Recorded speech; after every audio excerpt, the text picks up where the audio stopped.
Welcome to the Retirement with and On Purpose podcast. I'm your host, Trevor Lawson, and this show is all about helping you not just reach retirement, but truly thrive in it. You've put in the work, now let's make sure you can enjoy every moment to the fullest. Today's episode will kick off a 2, maybe 3-part series on a commonly misdefined, oftentimes carrying a lot of negative connotations, word, annuities. So annuities are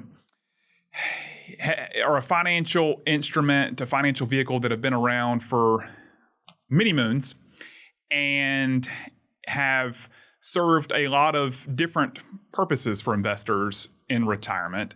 But in some cases, the investor didn't need that annuity as part of their retirement picture and perhaps entered a contract that wasn't appropriate for their situation.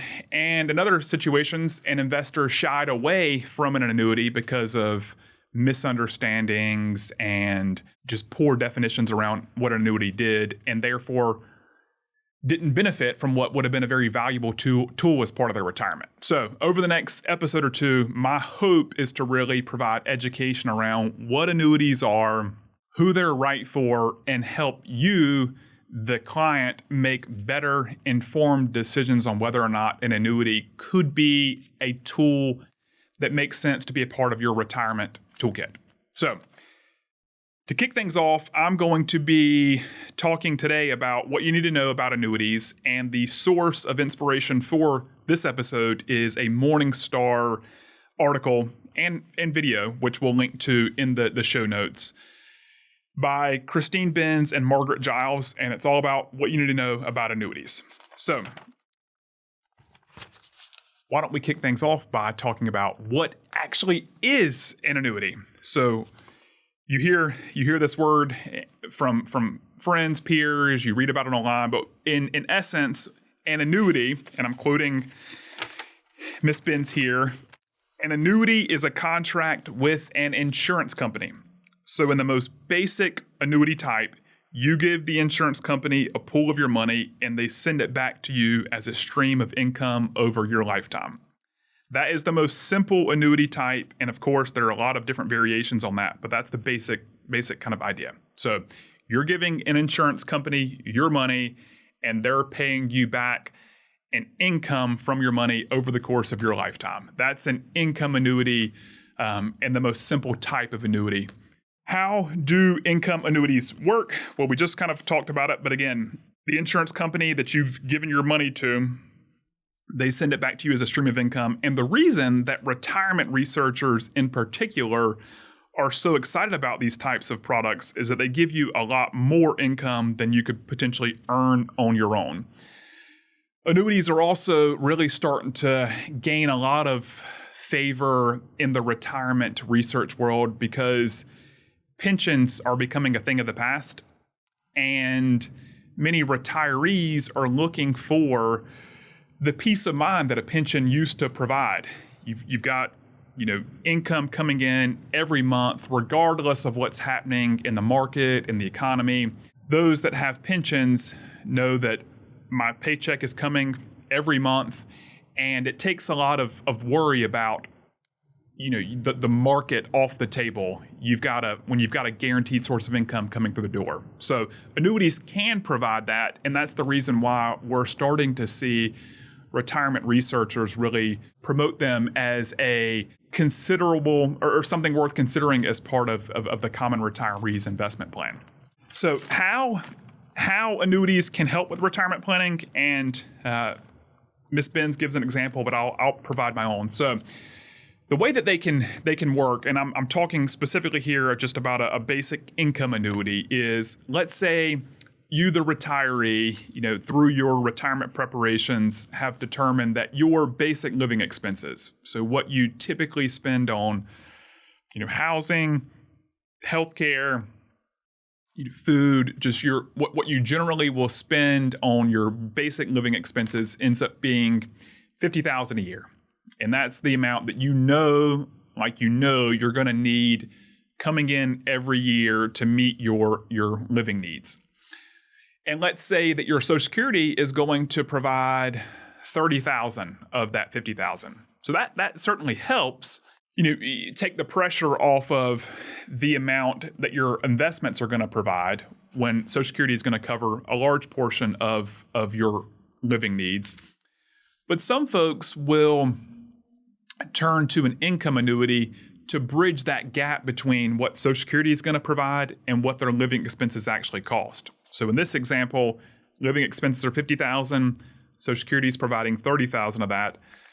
An income annuity could potentially bridge that gap and provide the additional $20,000, taking a lot of pressure again off of the market and how your investments are performing, and give you that peace of mind knowing you've got that guaranteed amount of income coming in every year to meet your basic living needs. What are the different types of deferred annuities? Ms. Giles asked Ms. Benz. So I'll quote Ms. Benz here. The most familiar one, I think, for many viewers will be a variable annuity, where if you buy such a product, you're in control of the investment allocations for better and for worse.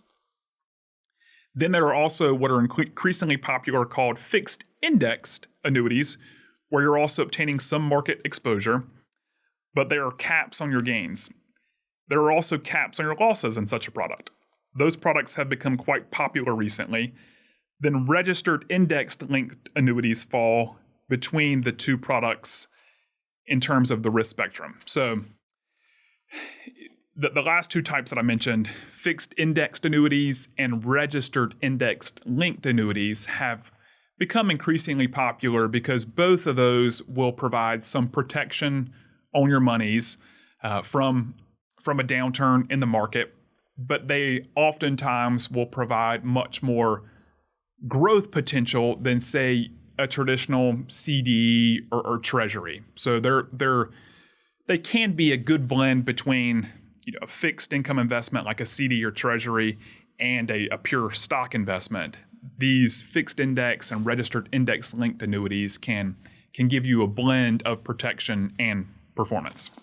What investors should know before investing in deferred annuities? And let me just define deferred annuities. Deferred annuities are essentially annuities where you're giving your money to the insurance company, and your payout or the money you're going to receive is going to be deferred. It's not something you're going to turn around and start collecting benefits from right away.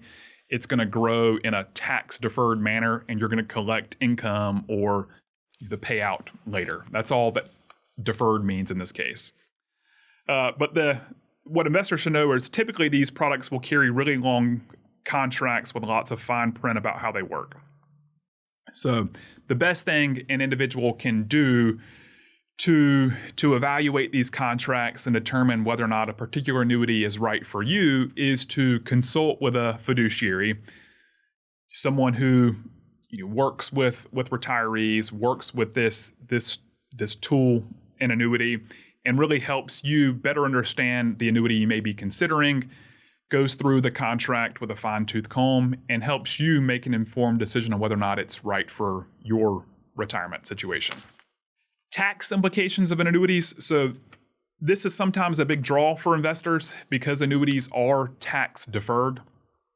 So when you invest in an annuity, all the gains are tax deferred. Unlike a brokerage account where you put in the money and every year you're likely to get a 1099 on the interest earned, annuities are tax deferred, so you don't have to worry about taxes until you start taking money out.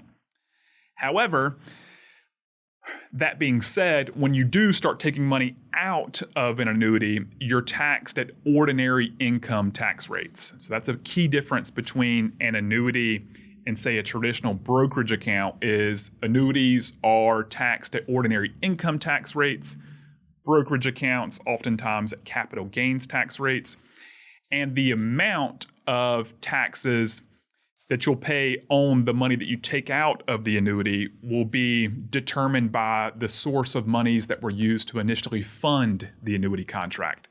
So let's say you were initially using pre-tax money from an IRA or 401k to fund the annuity. Well, it's going to continue to be pre-tax money. So when you do take it out of that annuity, you're going to pay ordinary income tax rates just like you would have if it had stayed in the 401k or IRA. Where it gets a little tricky is if you fund the annuity initially with after-tax money. The common term for that is a non-qualified annuity. So if you fund the annuity initially with after-tax money, there's what's called an exclusion ratio that comes into play, meaning you're only going to pay taxes on the monies that have on the earnings. In that case, the money that you've already paid taxes on are going to be excluded from taxes, but the money that you are still having to pay tax on is taxed at ordinary income tax rates. So tax implications are something worth making sure you understand, and just know, in general, annuities are taxed at ordinary income tax rates, which are oftentimes much less favorable than capital gains tax rates. Lastly, they note how investors can evaluate their annuity insurer's financial strength. So Ms. Benz notes, financial strength ratings are available from rating agencies that look at the financial wherewithal of the insurance company. You certainly want to do your homework on this and just make sure that the insurance company that you are considering has a very high rating. AM Best is a common rating agency for these annuity companies and insurance companies. But just make sure that you're dealing with a very reputable, highly rated company, because ultimately you want to know that they have the financial strength to be able to pay you out over the course of your lifetime, which is what certainly income annuities are designed to do. So I mentioned a couple of different types of annuities there, the three being income annuities, which are designed to pay you income for life, fixed indexed and registered index linked annuities, which are more on the investment side, designed for protection, but also growth potential. But those are some key things just to keep in mind. What is an annuity? Who is it right for? How can it benefit one's retirement plan? How are the taxes involved? And how to evaluate the financial strength of the insurance company offering the annuity. Next time, we will talk more about the type of individual that annuities may be right for. But I hope you found this initial episode on annuities very educational. I hope you enjoyed this episode. Stay tuned for part 2, where we'll dive a bit deeper into this concept, and I will look forward to being with you then. Take care. Thanks for tuning in to the Retirement with and On Purpose podcast. I hope you're walking away with new ideas and a fresh perspective on how to make the most of your retirement journey.